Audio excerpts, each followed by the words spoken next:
Turkish defense company ASELSAN announced a major expansion in the production of its Steel Dome air defense system during the 17th International Defense Industry Fair, IDEF 2025, in Istanbul. CEO Ahmet Akyol confirmed that production levels for 2025 will double, with partial deliveries already operational. "We have delivered part of the Steel Dome. These are actively in use.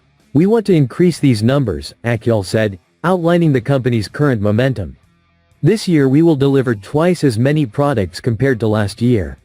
The system is part of a long-term initiative to build a comprehensive, multi-layered air defense capability.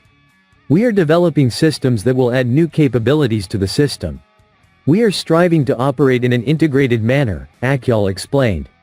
He described the Steel Dome architecture as hybrid and adaptive, developed in response to new and emerging threats. "It has a physical layer, an electromagnetic layer and a cognitive layer," he noted. In response to evolving drone threats, ASELSAN unveiled the EJDERHA Dragon electromagnetic weapon system as a new addition to Steel Dome. "We brought the EJDERHA system, which is the weapon for eliminating new types of aircraft with a new understanding, to the international arena for the first time here," said Akyol. EJDERHA uses high-powered electromagnetic waves to disable the internal electronics of unmanned aerial vehicles within a 1-kilometer radius. It is specifically designed to counter kamikaze and swarm drone attacks.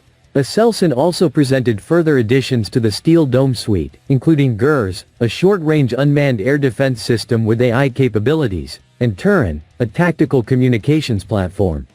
GURZ operates autonomously or remotely and has an effective range of up to 8 kilometers, while TURAN serves as the system's digital core, offering secure, indigenous encryption and military 5G capability.